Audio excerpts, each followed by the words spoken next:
Ya, selamat pagi Ibu Bapak Saudara-saudara yang kembali saya ingatkan harus berbahagia karena tiga keberuntungan, harus bahagia karena terlahir sebagai manusia, harus bahagia karena beruntung mengenal ajaran kebenaran, dan yang ketiga harus bahagia karena masih hidup sehingga masih bisa mencari pesangon pindah alam.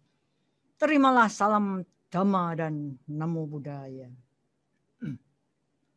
Ibu Bapak Saudara-saudara, ceritanya kita masih dalam suasana tahun baru. Ini minggu kedua bulan Januari 2021. Tadi saya katakan kita beruntung kenal ajaran kebenaran. Pagi ini kita coba ya ngutek-ngutek di situ ya. Karena sebelum akhir tahun itu saya sudah bicara dengan Bu Susan. Bu, ayo kita gali keuntungannya kenal ajaran kebenaran ini apa, tapi dalam kehidupan sehari-hari. Jadi kalau minggu lalu kita sudah beruntung kenal dengan satu bukti, iya ya, ternyata Dhamma itu bermanfaat kayak gini di dalam kehidupannya satu orang. Dalam hal itu kita beruntung mendapat story gitu ya, life story gitu ya, bener-bener kejadian bener. Jadi Bu Susan, dan karena Bu Susan itu seorang dokter psikologi, jadi jangan heran kalau analisanya itu lebih mendalam gitu ya. Hari ini kita juga Bu Susan saya minta untuk juga mengulas kisah lain. Gimana kalau dari psikologi timur atau barat yang beliau kuasai. Seberapa toh kenal Dhamma ini bermanfaat? Saya ingat satu kisah dari seorang yang akhirnya jadi biku. Tapi ini orang barat ya. Jadi mengenal ajaran Buddha, kebudayaan timur, psikologi timur, agak aneh gitu ya. Dan kok waktu dia jadi samanera, itu diulang-ulang terus tuh doanya sama gitu. Untuk perenungan tuh sama. Aku akan mengalami penuaan, aku akan mengalami sakit, aku akan mengalami kematian. Wah, boseni banget gitu. Corak kehidupan itu anicca, dukkha, anatta, diulang-ulang terus bosen gitu ya. Akar penderitaan itu loba, dosa, moha, diulang-ulang terus. Bosennya setengah mati. Tapi sementara dia makin maju di dalam praktek, tiba-tiba dia ngeh gitu. Iya ya, meskipun saya ulang-ulang, tapi sebenarnya saya tuh belum ngerti, belum paham, belum benar-benar nembus. Maka muncul semangat baru untuk cobalah saya amati sebenarnya itu kayak apa. Nah ini saya akan mengajak ibu bapak saudara-saudara kembali katakan 50 tahun yang lalu. Waktu itu saya masih remaja dan saya ingat terkesan sekali sama satu film judulnya The Buddha. Di situ yang saya masih ingat sampai sekarang adalah, karena itu namanya juga bioskop zaman dahulu ya, itu kalau sudah mau bubar gitu, itu selalu lampunya nyala jebret, terus orang-orangnya penonton tuh berdiri gitu. Nah saya juga berdiri dong, tapi mata saya tetap melihat pada layar. Di situ masih ada suara, kalau gembira jangan terlalu gembira, kalau sedih jangan terlalu sedih. Itu sampai sekarang saya masih ingat, 50 tahun yang lalu. Yang menarik di dalam film itu, dan saya yakin itu tidak benar, adalah satu momen di mana karena Siddhartha itu diramal akan meninggalkan istana gara-gara melihat orang tua, sakit, mati. Maka kemudian raja ayahnya ini membuat istana bebas dari orang tua, bebas dari orang sakit, bebas dari orang mati. Masih teringat dalam benak saya itu raja itu jabutin apa? Ubahnya supaya Siddhartha tidak melihat bahwa manusia itu bertambah tua. Pertanyaannya, apa itu benar bahwa Siddhartha itu meninggalkan kerajaannya karena melihat itu? Saya kira enggak ya. Dia pasti melihat banyak orang tua, tapi belum ngeh gitu loh.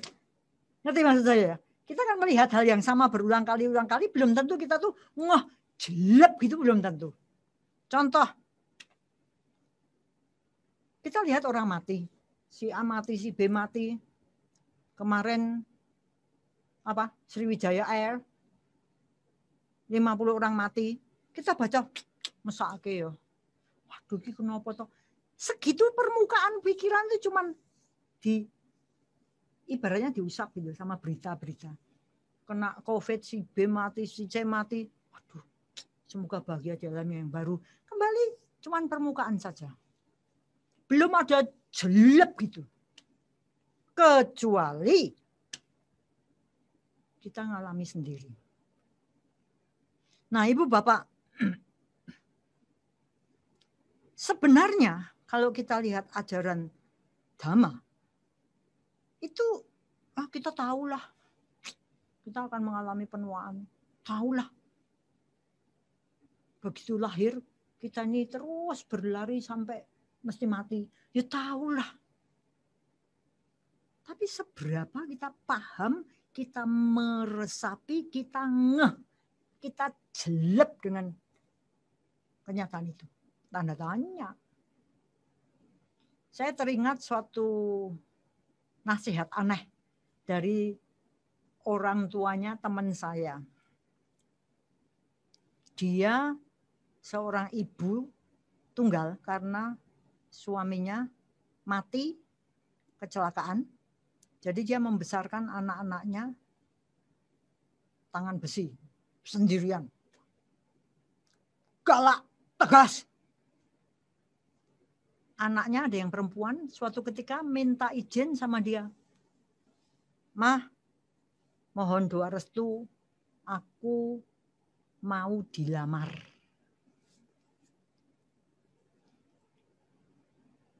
Kalau orang tua pada umumnya ngomongnya syukur gitu ya.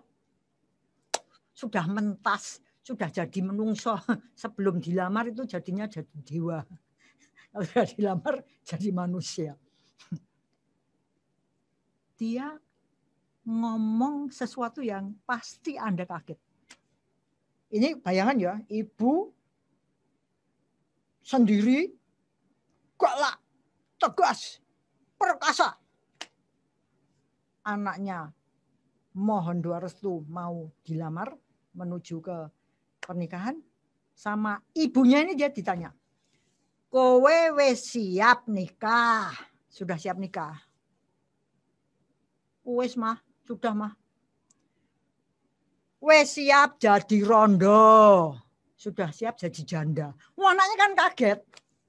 Anaknya itu cerita sama saya, coba toh Cilan, lawang aku mohon doa restu kok pertanyaannya sudah siap jadi janda. Lah saya kan domblong dia bilang. Saya melongo.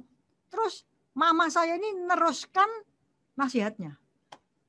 Wong kui orang itu kalau mau nikah harus sudah siap jadi 2 kemungkinan. Apa? Janda ditinggal mati dengan janda cerai. Menarik ya. Jadi dia melangkah dalam perkawinan. Itu sampai sekarang dia ngomong, saya siap-siap jadi janda. Jadi suaminya mati ya saya harus sudah siap dari awal dulu menikah. Menarik ya. Segitu praktek nyatanya Dhamma, dan itu sungguh tidak mengenakan. Kita ngomong wong edan, orang gila, orang tua yang memberi nasihat seperti itu. Saya ingat juga satu pelajaran di psikologi, tapi yang ngajar waktu itu seorang Romo ya dari Filipina. Dia katakan, sebenarnya manusia itu kalau belajar dari alam, ini bisa melihat jauh ke dalam. Contohnya dia katakan, kalau ada kupu itu berasal dari ulat. Gitu ya. Jadi ini ulat yang menjadi kupu-kupu. Jadi menurut dia, kita ini sebenarnya harus ngerti. Kalau kita bunuh ulat, ini sebenarnya kita bunuh kupu-kupu. Karena dengan tidak adanya ulat ini, tidak akan ada kupu-kupu. Wah, canggih Anicca.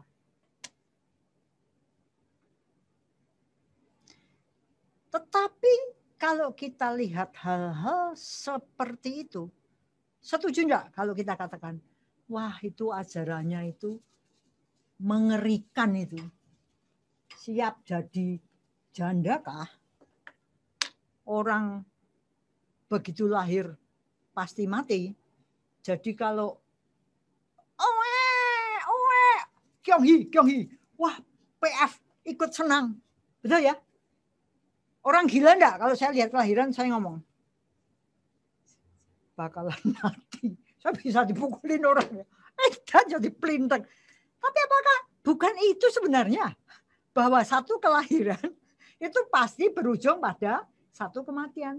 Tetapi kita nggak mau lihat mati, itu nggak mau. Seperti beberapa minggu yang lalu tentang kematian, itu Bu Susan ngomongnya psikologi barat itu malahan ujung-ujung atau ujungnya, pangkalnya itu sebenarnya ketakutan pada kematian ya. Kalau lihat beberapa minggu yang lalu Dhammadesana kita ada penjelasan tentang itu. Nah ini sebenarnya di dalam kehidupan sehari-hari kelihatan sekali. Kita tuh nggak mau urusan kematian tuh nehi. Wah, ini bakal mati. Wah ya itu tadi saya katakan dipelintang sepatu biak gitu. Kurang ajar, nggak tahu sopan santun. Dibutuhkan keberanian. Harus berani menatap kenyataan. Dibutuhkan kekuatan. Dibutuhkan kegagah perkasaan. Dibutuhkan kebijaksanaan. Betul ya? Apalagi yang jelas mau melihat kenyataan. Berani melihat kenyataan, kuat menghadapi kenyataan, tetap gagah perkasa dan punya kebijaksanaan. Oh iya. Manusia yang lahir pasti mati.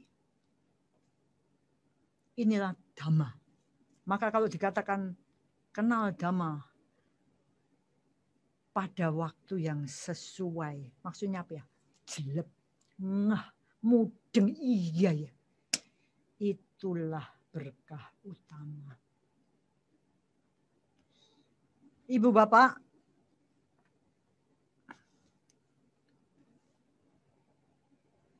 berani enggak kita melihat ke dalam diri? Berani enggak kita menyadari, menerima suatu ketika aku mati? Suatu ketika aku ditinggal mati. Berani enggak kita? Pertanyaan itu jawabannya jelas. Belum tentu. Kenapa? Karena kebudayaan kita itu yang namanya kematian itu tabu. Saya kalau bikin surat wasiat, soalnya aku mati, jangan ngomong gitu. Tabu. Menggiring. Mbok jangan. Ucapan itu doa. Loh, emangnya kalau aku ngomong aku mau mati gitu terus aku akan mati kerepak gitu. Ya enggak, tapi enggak enak yang dengar. Ora elok kalau orang Jawa ngomong, aja ndisi Gusti. Ya kan?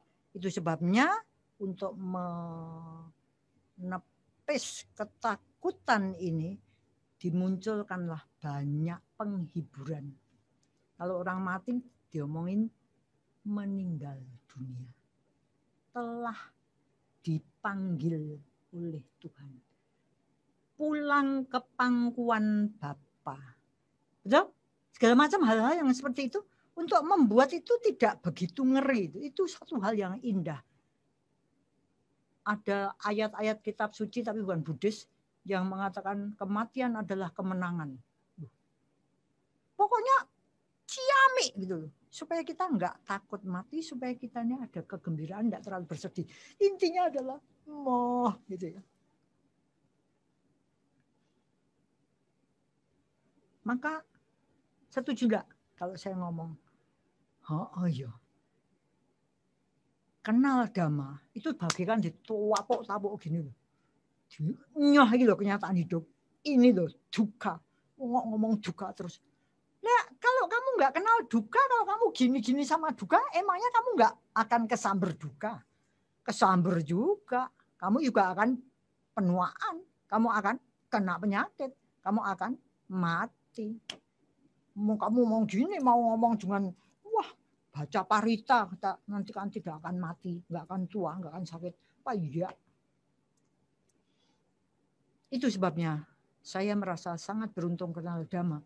Karena begitu kita ngerti rasanya, cita rasanya Dhamma yang kita cicip itu adalah cita rasa kebebasan.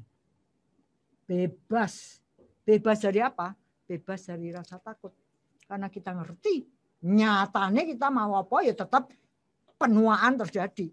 Saya sekarang ini pakai lengan pendek ya. Ini kalau dilihat ternyata kerut-kerutnya banyak banget gitu. Apalagi kalau dipakai kaca pembesar ya. Wih, pori-porinya buka. Leher saya udah kirut-kirut gini nih. Terus saya bandingkan sama teman saya yang duitnya banyak, tapi ketakutannya juga banyak, kenceng. Kenapa? Karena facelift sama neck lift. Payudara melorot. Breast lift. Nggak mau tua. Nggak mau tua. Supaya jangan sakit, vitamin wah, punya duit banyak. Sak gini makan. Nggak akan sakit. Nyatanya ya sakit. Nyatanya ya mati. Mau sehebat apapun kekayaannya, kekuasaannya, apalagi pinternya, ganteng atau cantiknya, segala yang kumiliki akan berubah. Wassalam. Maka muncul satu kebebasan. Aku enggak takut jadi tua, wajar jadi tua. Sakit, enggak takut cari obat lah. Obat kan ada dua, mari sembuh atau mati. Ya kalau sembuh ya bagus, kalau mati ya bagus. Bebas. Mengalami penuaan, mengalami sakit, mengalami mati. Sadar bahwa saya akan mati, ada kebebasan. Dalam pengertian bebas dari rasa takut, maka bisa menata kehidupan dengan lebih baik. Luar biasa. Tidak usah membutuhkan banyak penghiburan. Makanya kalau kita pergi ke kremasi Buddhis, itu enggak ada nyanyi-nyanyi yang sifatnya menghibur. Dia sudah berada di surga selama-lamanya. Sementara kalau Buddhis ngomongnya anicca.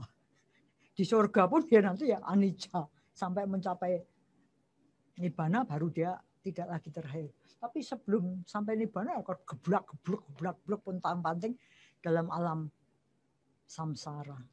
Jadi sadar enggak sih? Kalau saya sadar banget ya. Saya di sini ditemani dengan beberapa guru yang sejak COVID Maret 2020 sampai Juni itu ini tahun ajaran 2019-2020 kena jebret. Karantina, nggak boleh pulang kos, nggak boleh pulang desa, nggak boleh pulang kampung. Tinggal bersama kami di sini. Mereka terpaksa ngapain ya? Lah, belajar dhamma lah karena ada Zoom seperti sekarang ini. Lalu muncul, yuk kita meditasi yuk. Mau ikut enggak? Mau belajar ya, tapi diajarin, oh enggak apa-apa. Baca parita, mau enggak? Mau belajar. Konsep dosa nanti enggak ada karena sudah mulai pandangannya sudah bebas dari yang aneh-aneh gitu. Terus pelimpahan jasa, karena kita banyak jasanya. Oh gitu tuh, ya kita doakan mereka yang bisa mengambil manfaat dari jasa kebajikan ini. Oh gitu tuh. Nah, bersama dengan berapa bulan? 4 bulan. Sampai sekarang ini bulan apa? Januari.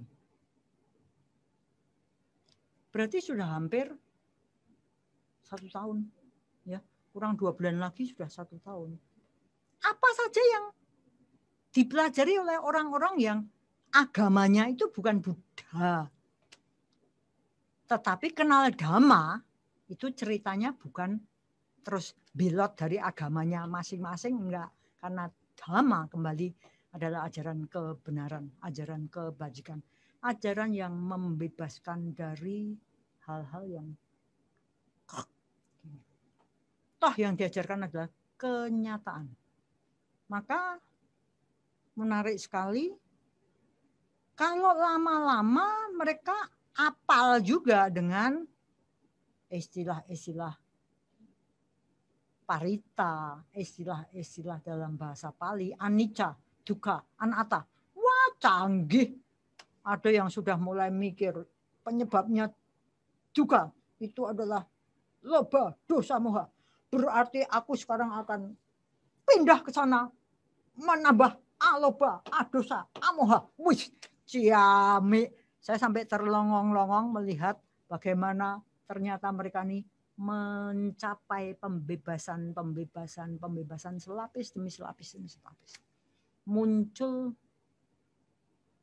panya kebijaksanaan pada level tidak cuman dengar, tidak cuman ngotak-atik dengan pemikiran intelektual, tapi lama-lama oh iya ya. Ya, dalam kehidupan terjadi seperti ini ya. Iya ya. Nah, antara lain apa yang kita bisa belajar dari ibu guru kami. Ibu guru kami pintar sekali belajar dhamma sehari-hari gitu ya. Akhirnya mereka muncul kekuatan yang mungkin mereka nggak nyadari kalau nggak ada yang bencana yang datang.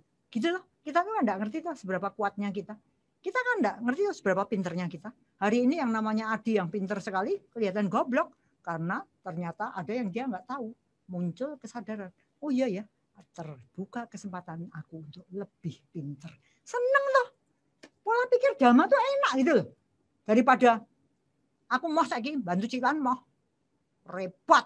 Tapi kalau sudah ngerti, ya ini kesempatan berbuat baik, bermanfaat untuk banyak orang. Senang doang. Isinya cuma belajar lebih baik. Nggak ada perasaan segala macam yang marah lah, stres lah, mutung lah, minder lah. Nggak ada. Dhamma membantu kita untuk berada dalam jalan menuju pembebasan. Lewat apa? Kebijaksanaan pandangan terang. Tadi saya katakan bahwa manusia itu kelihatannya ya, tapi terbuktinya kalau sudah ada masalah gojleng. Jadi pada waktu 6 bulan setelah mereka para guru yang di sini ini berada dalam situasi COVID repot, bosen, wagah, stres, tidak bisa kemana-mana, harus masak. Siapin duka, Dik. Harus ini mandiri, sulit. Tiba-tiba out of the blue ada berita gojleng, berita duka. Salah satu dari kami mendapat berita duka, dan untuk melihat bagaimana pikiran bekerja, mari kita lihat lagu yang dari Bante Giri. Luar biasa.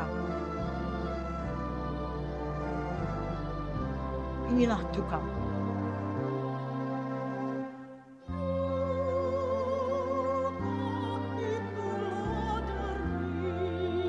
Duka itulah derita.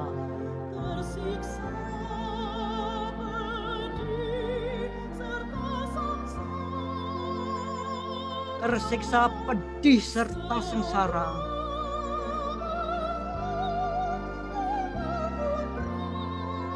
Semua makhluk, dewa pun Brahma,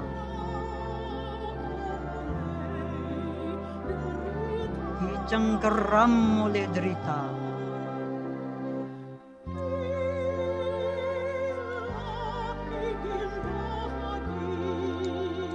Bila ingin bahagia,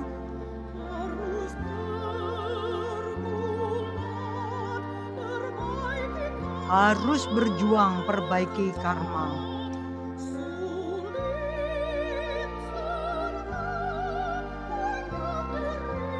Sulit serta penuh derita.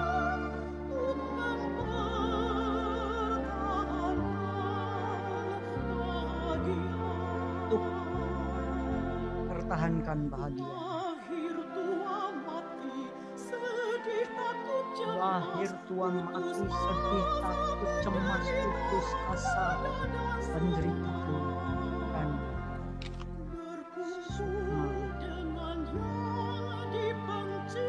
berkumpul dengan yang dibenci.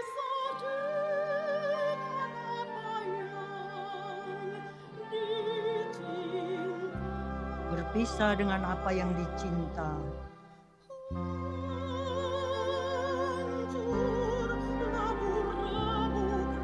Hancur, lebur, remuk, redam.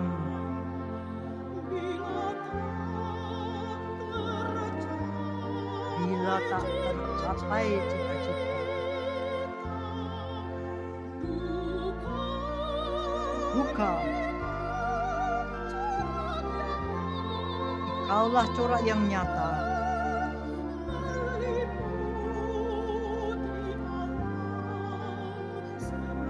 Meliputi alam semesta.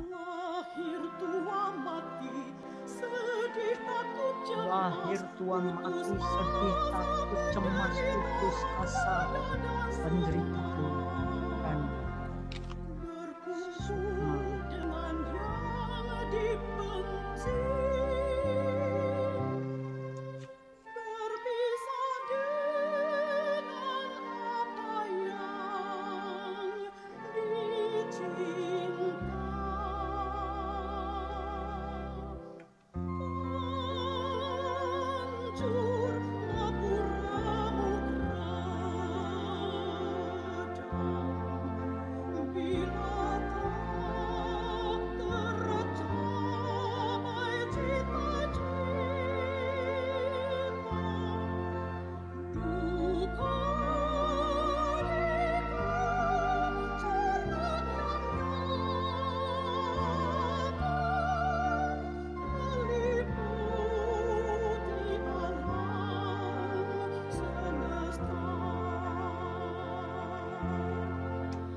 bagus ya. Tolong diganti badan dan sukma teksnya. Ibu, bapak, saudara-saudara, Tadi saya katakan bahwa orang yang beragama Buddha belum tentu melihat Dhamma, menerima Dhamma, itu lebih ngeh daripada orang yang bukan beragama Buddha. Setuju enggak? Karena orang yang beragama Buddha mungkin nganggapnya ngerti. Gitu.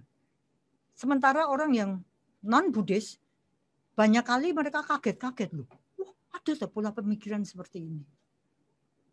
Misalnya baru saja ada orang yang ngomong, waduh, ternyata ada ya ajaran yang menyuruh lah kita mendoakan semua makhluk gitu ya. Kok bukan mendoakan orang-orang kelompokku sendiri?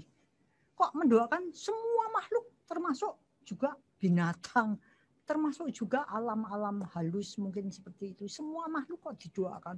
Saya nggak pernah mikir bahwa ternyata ada ya ajaran yang yuk kita mendoakan semua makhluk. Jadi sudah open mind gitu ya. Luar biasa.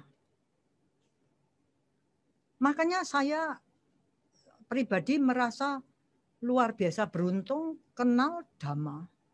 Itu baru pada waktu saya berumur 40 tahun.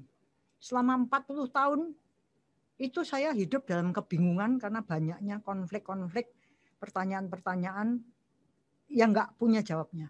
Pada waktu saya baru umur 40 ketemu, lah kok semuanya bisa jawabannya ada gitu. Dan logis banget. Saya katakan, saya tidak cukup beruntung kenal Dhamma sebelumnya. Tapi dalam sisi lain, saya selalu mengatakan, saya sungguh beruntung kenal Dhamma baru pada usia 40 tahun. Seperti Bu Susan minggu lalu mengatakan, Bulani, itu guru-guru yang hidup sama Bulani itu harus ngerti loh bahwa mereka tuh beruntung banget loh. Baru harus ngerti, bersyukur banget loh kenal ajaran gitu. Saya itu kenal gini-gini ini baru belum lama. Mereka sudah kenal dalam usia di bawah 30 tahun. Luar biasa. Ya menurut saya ya belum tentu. Kan gitu ya. Nyatanya juga banyak orang yang ketemu ya tapi gini. Enggak. Sesuatu yang saya anggap saya beruntung kenal Dhamma. Sesudah 40 tahun hidup dalam kebingungan. Saya bersyukur dan berterima kasih. Kenapa? Karena saya sadar dalam usia 40 tahun begitu banyak yang harus dilakukan. So much to do.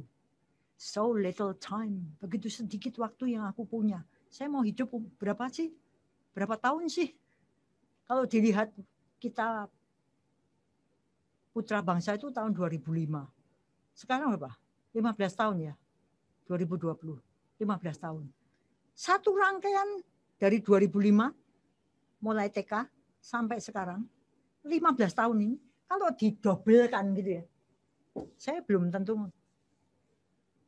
menangi kalau bahasa Jawa ngomong, menangi, ngalami.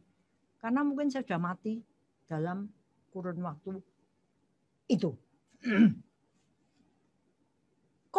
Kok dadak 15 tahun loh.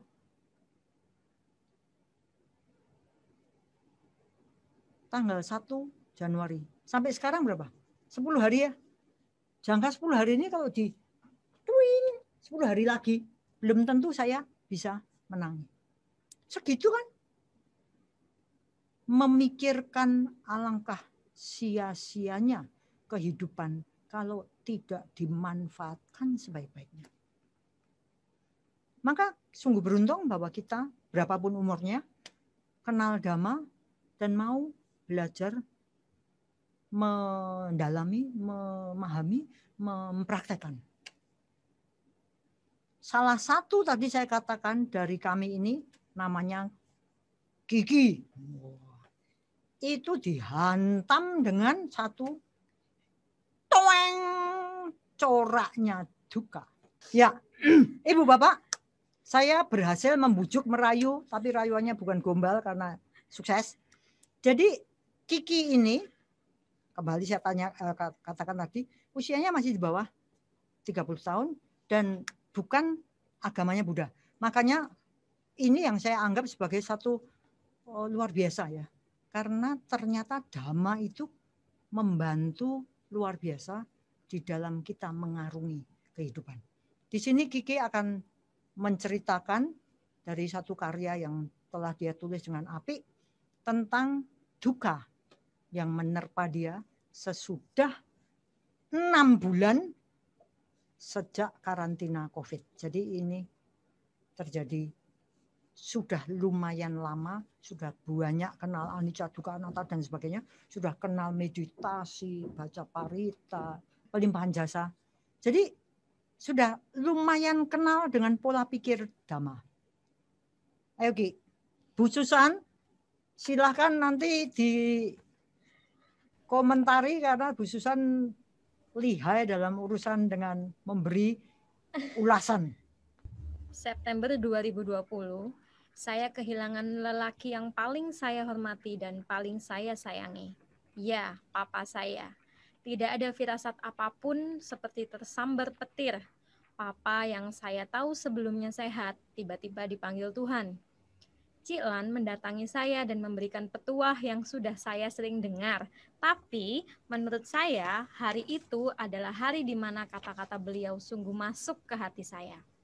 Anicca toh, itu adalah kata-kata pertama dari beliau. Mak jelek, saya hanya bisa menjawab, iya Ci, sambil menangis deras, tapi bibir saya tetap tersenyum. Lalu saya menceritakan penyebab papa saya meninggal dan saya teringat respon beliau. Wah, iri aku nek matine gampang gitu. Saya kaget sekaligus tersadar. Iya juga ya. Ternyata ada juga ya yang harus saya syukuri, yaitu saya tidak melihat penderitaan papa sebelum beliau meninggal. Saya pernah bertanya kepada diri sendiri, bagaimana ya caranya untuk move on dari ini semua? Ini toh yang dinamakan patah hati sepatah-patahnya. Biasanya ada yang menelpon hampir setiap hari, sekarang tidak ada. Saya merasa kosong. Akhirnya saya izin untuk tidak bekerja selama seminggu untuk menenangkan diri saya di Jogja. Tapi ternyata bagi saya tidak membantu banyak. Lalu ketika saya kembali lagi bekerja, saya berpikir ini nih saatnya untuk move on. Untuk beberapa hari memang saya belum bisa konsentrasi untuk bekerja. Saya menjalani hari-hari saya dengan lemas dan menjadi lebih pendiam dari biasanya. Sampai suatu ketika, saya memberanikan diri untuk mendatangi salah satu guru, yaitu Miss Widi, dan bercerita tentang bagaimana kondisi saya saat itu. Tentu saja ya dengan harapan Miss Widi akan memberikan saran kepada saya. Saat itu juga Miss Widi memberikan saran, dan uniknya lagi, saran tersebut berbentuk pekerjaan. Saya dipaksa untuk melanjutkan membuat konten untuk diunggah ke Instagram. Sebelumnya, beberapa kali saya membuat konten untuk promosi di Instagram. Dan kali ini, Miss Widi membuatkan jadwal agar saya bisa dengan rutin membuat konten. Nah, ajaibnya, kegiatan tersebut membuat kesedihan saya perlahan berkurang. Tentu saja, ditambah lagi, saya banyak mengajar anak-anak yang super humoris. Jadi, kesedihan itu cepat perginya. Memang badan saya masih lemas, tapi setidaknya pikiran saya bisa dikontrol dengan baik. Seiring berjalannya waktu, saya sadar sepertinya cara saya move on adalah dengan menyibukkan diri dengan pekerjaan saya. Jadi saya sangat berterima kasih dengan pekerjaan saya. Saya juga berterima kasih untuk pikiran saya yang mau saya ajak untuk move on, mau menerapkan konsep anicca dan mau mengerti bahwa sejak lahir kita berlari tanpa henti menuju kematian. Dan segala milikku yang kucintai dan yang menyenangkan wajar jika berubah. Luar biasa kata-kata tersebut merasuk ke dalam pikiran saya. Jujur, saya pasti akan stres dan tidak tahu bagaimana keadaan saya sekarang jika saya tidak di tempat ini. Karena di tempat inilah saya tidak berlarut dalam kesedihan terlalu lama. Toh, lebih baik untuk terus mendoakan saja daripada terus bersedih ria. Saya juga sangat terharu dan tentu saja berterima kasih karena setiap hari Senin dan Jumat ketika membaca parita bersama, kami mendoakan Papa. Saya merasa dengan mendoakan bersama-sama, hati saya semakin bisa lebih kuat dan kesedihan saya bisa cepat hilangnya. Oh iya, terakhir saya suka sekali dengan salah satu pedoman andalannya Cik Lan. Goblok boleh, tapi jangan lama-lama. Tetapi saat itu, kala itu saya ganti dengan sedih boleh, tapi jangan lama-lama. Ya, jadi saya tambahkan sedikit cerita itu. Papahnya Kiki ini seger buger, masih mengantar adiknya kerja gitu ya. Iya. Pulangnya heart attack. Jadi di tengah jalan itu sudah wassalam. Makanya waktu Kiki cerita pada saya ngomong, waduh, kok penak men? Ilmunya apa tuh kayak gitu? Karena banyak orang yang mati tapi dengan berlama-lama, dengan banyak penderitaan. Ini papanya Kiki langsung tek. Itu yang dia katakan, iya ya. Ternyata iya benar juga ya, ada sesuatu yang masih bisa disyukuri. Nah itu gimana Bu Susan? Ya, Mbak Kiki, saya mau tanya dikit. Ketika Mbak Kiki diminta bikin konten ya, oleh Miss Widi, selain Mbak Kiki merasa bahwa oh ternyata beraktivitas itu bisa mengurangi kesedihan. Betul. Ketika membuat konten itu, apalagi yang dirasakan? Saya ya. Oh ya, jadi ketika misalnya Miss Widi waktu itu menyuruh saya membuat konten, saya jadi berpikirnya konsentrasinya itu ke pembuatan konten tersebut, Bu. Jadi bagaimana cara ini konten saya bisa dinikmati dan bisa, ini kan emang tujuannya untuk promosi. Bagaimana kalau misalnya itu sampai ke orang-orang yang pengen les gitu. Jadi saya konsentrasinya ke situ, jadi bisa menyelamur gitu loh Bu. Jadi sedihnya itu jadi terselamur karena saya harus konsentrasi dengan pekerjaan. Gitu. Nah, ketika melihat hasilnya, apa yang dirasakan Mbak Kiki? Wah, itu kalau untuk hasilnya saya luar biasa, itu sangat membantu sekali Bu, karena itu bukan hanya menyelamurkan kesedihan, tapi benar-benar menghilangkan itu loh Bu.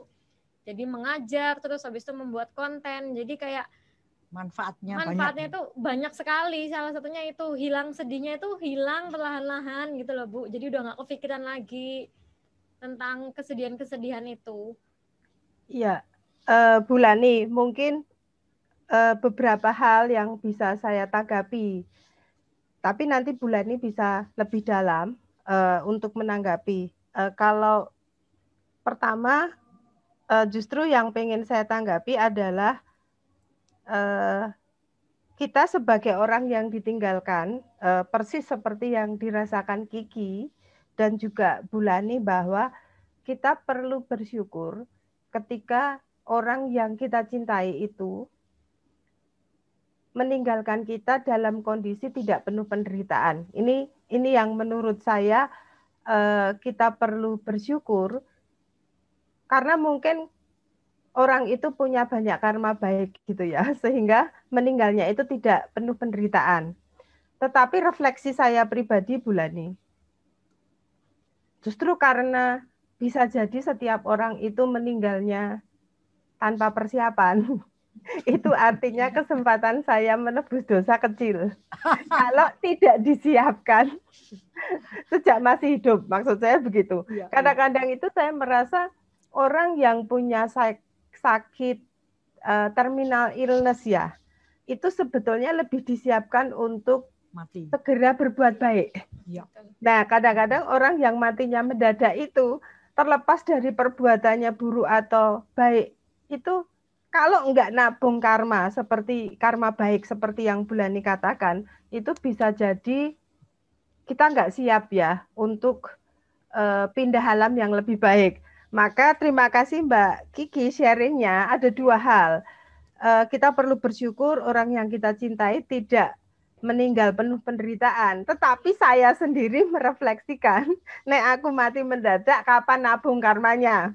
Itu artinya saya semakin diingatkan, saya harus berbuat baik, jangan nunggu setelah mau mati. Karena kata Bu Lani 10 hari lagi, bahkan besok. Itu bisa jadi kita berpisah gitu ya, bisa jadi setelah saya ngomong seperti ini, saya nggak tahu, karena jangan minggu depan masih ada acara. Karena ini Bu ada satu itu ya, pejuang kita Suwandi ya, itu meninggal saat memberikan seminar untuk para mahasiswa. Itu sebelum tahun berapa ya, pokoknya itu zaman kemerdekaan.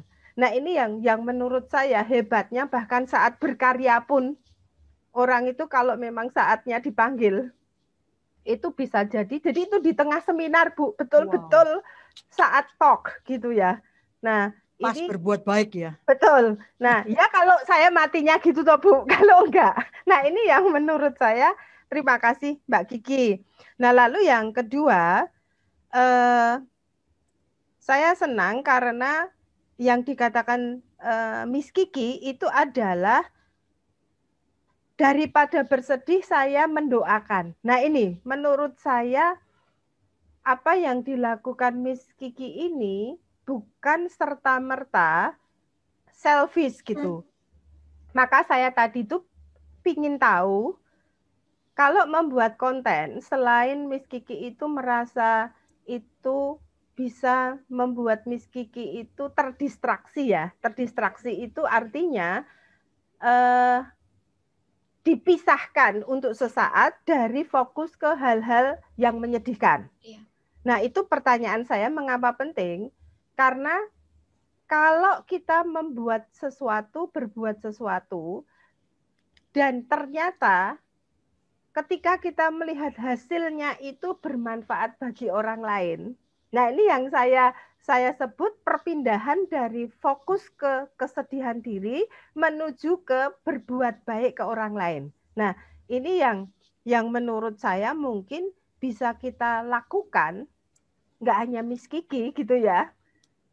Artinya saya sendiri nanti juga bisa mencontoh ini. Daripada saya sedih, kan kesedihannya Miss Kiki itu kalau saya perhatikan tuh awal mulanya begini loh. Kehilangan orang yang menelpon. Itu kan artinya bukan serta-merta sedih karena papahnya meninggal. Kadang-kadang itu kita egoisnya tuh gini loh. Bukan sedihnya tuh gini. Wah, papahku sempat mengaku dosa enggak ya? Gitu loh. Papa saya sempat berbuat baik enggak ya? Apakah papa saya itu nanti pindah ke alam yang lebih mulia? Kadang itu saat kita sedih tuh enggak mikirnya itu. Bukan memikirkan orang yang mati. Tapi itu loh, wah enggak ada yang nelpon saya ya. Enggak ada yang nengok saya ya. Enggak ada yang beliin sesuatu gitu. Nah, ini sebetulnya kesedihan yang egois. Artinya sedihnya itu untuk diriku, bukan untuk orang yang mati. Nah, kalau sedihnya itu begini, papa saya sebelum mati berbuat baik enggak ya? Nah, itu artinya kesedihan yang enggak egois. Saya betul-betul concern dengan jiwa. Ini jiwanya papa saya tuh mau jadi cacing, gitu toh? Atau jiwanya papa saya itu menjadi manusia, kalau dia jadi manusia kembali itu yang lebih mulia dari yang sekarang atau enggak? Nah, maka jasa Miss Widi menurut saya itu membuat Miss Kiki berbuat sesuatu untuk orang lain. Nah, ini yang menurut saya transformasi dari Miss Kiki sedih karena nggak ada lagi yang memperhatikan saya, itu menjadi Miss Kiki bikin konten yang bermanfaat untuk orang lain. Nah, ini kalau Miss Kiki lalu menyadari kebahagiaan sejati itu intinya adalah konten saya bermanfaat. Nah, itu artinya Miss Kiki sungguh lepas dari kesedihan memikirkan diri sendiri, menjadi kegembiraan, bukan sekedar gembira saya bisa melupakan papa saya, tapi kegembiraan saya itu adalah saya bisa berbuat sesuatu yang itu bermanfaat untuk orang lain. Nah, saya kira dalam hal ini bermanfaat untuk putra bangsa, bermanfaat untuk si isi, bermanfaat untuk orang yang membaca konten. Mengapa? Karena semakin itu mudah dipahami, itu artinya saya membantu orang lain itu menjadi lebih baik. Nah, hari ini juga saya kira Miss Kiki harus menyadari ini membantu orang lain berubah loh, gitu. Nah, ini perlu disyukuri gitu. Jadi artinya orang yang mendengarkan pengalaman yang menyentuh dari Miss Kiki ini, kita harapkan dia beruntung juga, lalu mulai berubah gitu. Oh, itu ya caranya Miss Kiki lepas dari kesedihan. Jadi Miss Kiki tidak lagi fokus pada diri sendiri, tetapi mendoakan entah papanya, mendoakan orang lain, lalu juga berbuat sesuatu untuk si isi, berbuat sesuatu untuk mengajak anak-anak yang pengen pinter, kan gitu. Ya, Mari loh kita belajar. Nah, terima kasih Miss Kiki untuk hari ini. Itu membantu saya juga untuk, oh begitu ya, salah satu cara untuk lepas dari duka itu adalah berbuat baik untuk orang lain, tidak memikirkan diri sendiri. Terima kasih Miss Kiki, terima kasih Bu Lani atas sharing hari ini. Thank you. Terima kasih. Jadi jasanya Kiki itu juga jangan dianggap kecil, karena begitu ini sampai ke Bu Susan sudah punya senjata lain. Kalau nanti banyak orang yang curhat, karena Bu Susan ini psikolog, tempatnya curcol. Baru tahu saya itu kalau itu artinya curhat colongan sembuh karemu. Jadi kalau kita berbuat baik dan kebaikan ini ditangkap oleh orang baik, itu bergulirnya tuh serem. Ya, jadi pay forwardnya itu nanti ibaratnya MLM, Bu Susan memberi nasihat orang lain berasal dari inspirasi Kiki, maka Kiki ada di sana. Jasamu ada di sana. Jadi senang sekali, dan biasanya katanya salah satu beberapa suta-suta yang saya baca, perbuatan baik ini bisa menambah umur gitu. Jadi kalau saya misalnya aja harusnya mati di hari ini, tapi kalau hari ini saya berbuat banyak, itu energinya tambah gitu. Jadi umurnya mungkin berubah juga. Bu Susan, jangan mikir yang jauh-jauh, mikir dulu minggu depan mau ngomong apa. Karena sudah gilirannya Bu Susan. Tapi saya kira apa yang kita lakukan Bu Susan, ini luar biasa manfaatnya. Karena kalau diomongin orang yang Buddhis yang cerita, alah. Tapi kalau orang yang mengambil manfaat dari Dhamma, dan mereka bukan yang agamanya notabene Buddha, itu justru lebih bermanfaat. Karena apa? Ternyata ajaran kebenaran ini memang membebaskan. Seperti yang ceritanya Kiki hari ini, terbebas dari kesedihan yang berlarut-larut, terbebas dari sakitnya hati ini. Akibatnya bermanfaatnya hidup ini. Ceritanya sudah lain. Terima kasih Bu Susan. Saya mau lanjutkan dengan salah satu kisah yang saya ambil dari buku adaptasi Therigatha. Tadi kisahnya Kiki itu kisahnya orang hidup, bisa kita tanya lagi dan sebagainya. Tapi ada satu kisah di zaman Sang Buddha yang amat bagus. Coba kita cermati bersama. Ini kisahnya adalah satu kematian juga, bukan cuma satu, yaitu beberapa kematian yang menghantam pada satu orang yang kemudian tidak kuat pikirannya sehingga dia jadi gila. Tapi bagaimana hal itu terjadi? Kita bisa baca dari Mazmur 13, judulnya Patacara. Ini nama seorang perempuan. Diambil dari bentuk syair ya. Jadi saya baca sebisa-bisanya. Patacara yang manja dan cantik, putri seorang perumah tangga kaya di Sawati, hidup sebagai orang berada. Tinggal di tengah kenyamanan dan kekayaan, tanpa ada pemikiran tentang dunia lain di mana kemiskinan menjulurkan cakarnya untuk mengais-ngais di bumi ini juga sisa-sisa yang ditebarkan oleh orang kaya. Dia nggak tahu hidup miskin. Bisa bayangin ya, itu backgroundnya, latar belakangnya. Apa yang terjadi? Anak orang kaya ini, putri yang manja dan cantik ini, mengalami jatuh cinta pada orang berotot. maksudnya pekerja kasar. Ya. Jadi jelek gitu ya. Sampai otot-otot robek dan tubuh kokoh dari seorang pelayan di istana ayahnya menarik khayalannya yang berkelana. Jatuh cinta. Setelah itu, siapa yang dapat bernalar dengan dia yang tidak mau melihat alasan untuk disangkal, yang tidak tahu dunia lain selain dunianya, yang tidak peduli pada apapun kecuali kemauannya yang diatur agar sesuai dengan suasana hatinya yang berubah. Orang namanya jatuh cinta, akalnya, logikanya udah hancur-hancuran. Dia udah tidak mikir bahwa ini kastanya ganti luar biasa. Sebenarnya memalukan, dia nggak ngerti juga. Kemiskinan, perampasan, penyangkalan adalah kata-kata bermakna baru yang menyulut kobaran api cintanya.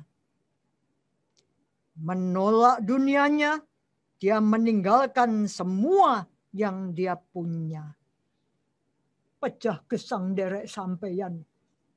Biarpun aku makan kerak nasi, asalkan bersama dikau akan kujalani. Ceritanya gitu ya. Pengorbanannya untuk hasrat itu amat kuat dan sungguh-sungguh. Suatu malam dia memegang tangan si pelayan ini dan melarikan diri ke dunia yang tak dikenal, bagaikan seekor rusa yang berjalan masuk ke perangkap karena manisnya jagung berlumur madu. Namanya jatuh cinta, semuanya terlihat indah. Kenal ya kita suasana seperti itu? Sama saja dari dulu sampai sekarang, nafsu birahi, nafsu seksual, nafsu kobaran, sama saja. Ceritanya sekarang sudah meminggatkan diri, hidup miskin kan gitu ya. Tahun-tahun berlalu, seorang anak terlahir. Ada yang lain lagi sedang dikandung. Yang membutakan mata telah tanggal. Lihat jegaki, hidupku kok kayak gini sengsaranya.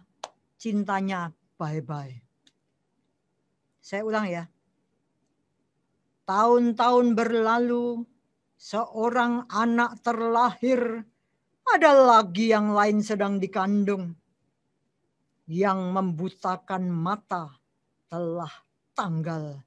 Dan dia merindukan kehidupan seperti dulu di rumah ayahnya. Kaya raya, punya banyak pelayan, hidup enak, nyaman. Suaminya yang hina tidak menyukai hal ini. Kamu kan sudah ikut aku. Masa kamu mau kembali ke ayah? Enggak dong. Kita jalan bersama-sama.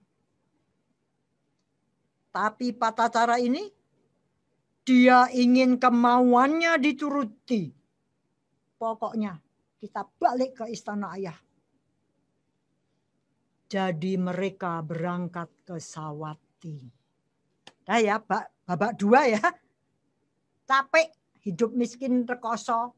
Si Putri Duyung ini sudah kembali ke dunia nyata. Kembalilah. Deng dong. Pergi ke Sawati. Di sepanjang jalan hutan mereka menempuh perjalanan yang melelahkan.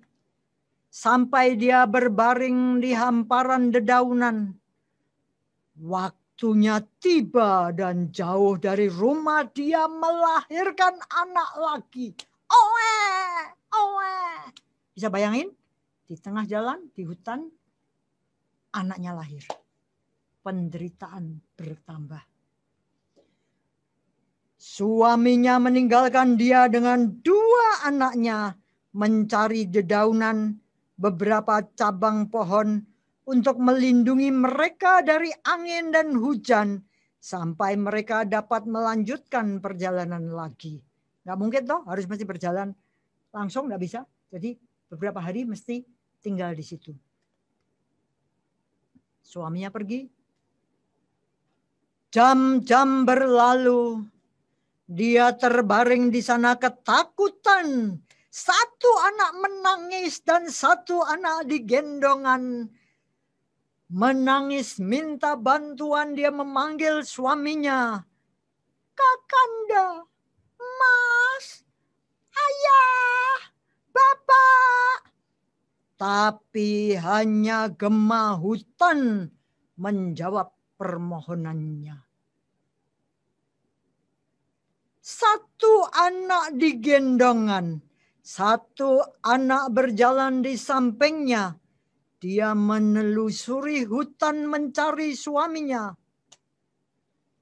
Dan menemukan tubuh suaminya yang dingin dan tak bernyawa. Cabang-cabang berserakan. 2 tetes darah. Di tangannya masih tergenggam dedaunan dan kulit kayu yang dimaksudkan untuk istri dan anak-anaknya. Seekor ular kobra yang bersembunyi di pohon telah menggigitnya sampai mati. Innalillahi wa innalillahi rojiun. Anicca wata sangkara. Bisa bayangkan penderitaan seperti itu. Lemah dan sendirian dia meraung ketakutan, tak tahu kemana harus pergi atau bagaimana meninggalkan hutan yang tak berujung untuk mencari rumahnya. Dia berjalan dan kebetulan sampai ke sungai yang harus diseberangi. Karena nun jauh di sana, dia melihat hutan berakhir dan jalan bermula. Ada loh jalan keluar sampai jalan menuju rumah bapakku. Benar ya? Kelihatannya sudah. Alhamdulillah, puji Tuhan, haleluya, bawatu sabda manggalam. Dia tidak dapat menyeberang dengan 2 anak di tangan. Maka dia membujuk anak pertamanya. Duduk di sini anakku, ibu akan membawa si kecil ke seberang sana dan datang lagi menjemputmu sayangku. Anak laki-laki itu tersenyum. Dia mengambil ranting dan bermain-main. Sementara ibunya menyeberang, bayinya diangkat di atas air. Pinter loh. Punya 2 anak, satunya bayi baru lahir, diangkat. Ketika dia menengok ke belakang, jeritanya menggema di seluruh rimba. Seekor elang yang lewat telah menyambar anak yang ditinggalkannya. Sekarang anak itu menangis ketakutan di tengah udara. Pada cara menjerit, dia melambaikan kedua tangannya. Wajahnya menengadah ke langit yang kosong. Dan tiba-tiba dia menjerit lagi. Dia telah menjatuhkan bayi kecilnya yang sekarang hilang di kedalaman air yang keruh. Di sungai yang gelap dan menggelegap. Bisa bayangin ya. Satu anaknya, dia ribut ke sana, ya tadi yang dibawa jatuh.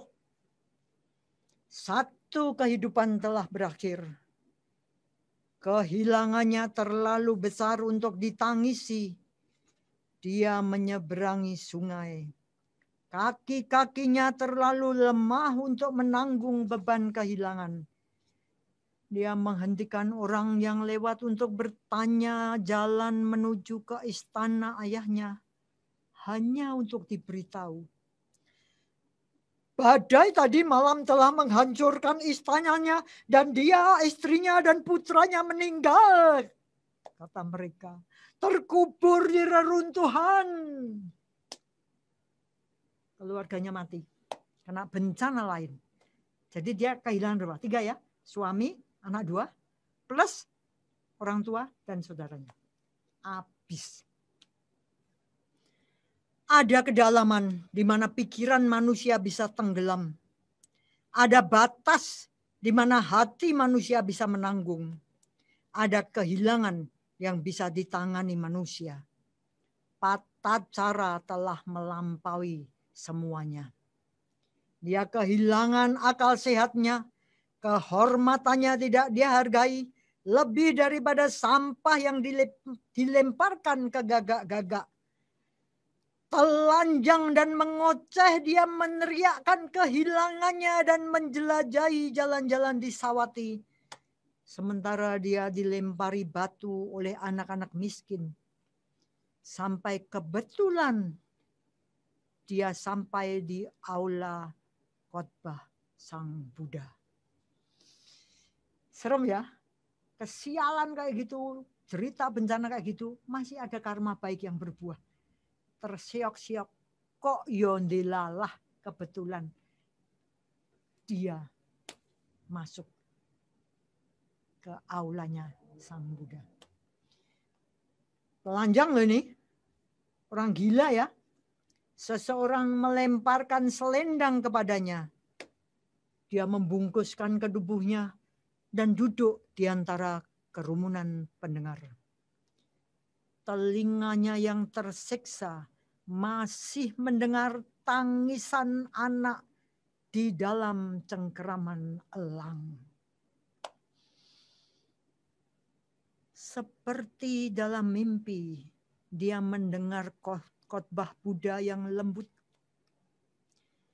Terhibur dia tertatih-tatih mencari jalannya kembali ke dunia manusia yang waras. Akhirnya dia waras. Dia ditahbiskan dalam jubah kuning, maksudnya jadi bikuni. Dan menghabiskan waktunya di dalam meditasi, mencari jalan melepas semua ikatan duniawi. Masih banyak hokinya ya, beruntung. Dia kenal ajaran, kembali waras, dan dia masuk ke dalam dunia spiritual menjadi bikuni. Suatu hari di wiharanya, dia menuang air dari pot ke kakinya yang lelah. Air mengalir, kemudian berhenti. Hilang terserap oleh tanah yang kering. Dia menuang lagi lebih banyak. Yang mengalir lebih jauh. Kemudian lenyap ditelan bumi. Dan ini menjadi penyebab pemikiran bagi orang seperti dia. Tiba-tiba dia tercerahkan. Beberapa orang seperti air pertama. Mati muda. Tiba-tiba langsung habis lah. Diserap tanah tadi. Jadi dia melihat ada orang yang mati muda. Beberapa hidup sampai paruh baya. Sementara yang lain lagi hidup lama. Tetapi mati mereka pasti. Bumi akan mengambil mereka semua. Ini adalah ketidakkekalan. Anak-anakku, suamiku, orang tuaku, mereka semua pergi sesuai alamnya. Hebat ya. Sang Buddha tahu bahwa waktunya telah tiba untuk berbicara pada bikuni Patacara. Sang Buddha memberikan satu ujaran nasihat yang luar biasa. Kelahiran dan kelapukan merupakan sifat semua hal yang terbentuk. Lebih baik hidup sehari memahami hukum ini daripada 100 tahun hidup di dalam ketidaktahuan. Patacara merealisasikan kebenaran mulia ini dan hidup mencapai nibbana. Apik ya. Semoga semua makhluk bahagia. Terima kasih untuk Kiki, terima kasih untuk Bu Susan, terima kasih pada saya, terima kasih pada Anda semua. Mari kita lihat sekali lagi apa yang terdapat di dalam kata-kata yang tadi dinyanyikan yang berjudul dukkha. Dukkha itulah derita. Ini lagunya tadi. Tersiksa, pedih, serta sengsara. Semua makhluk, dewa pun Brahma, dicengkeram oleh derita. Bila ingin bahagia, harus berjuang perbaiki karma. Sulit serta penuh derita untuk mempertahankan bahagia.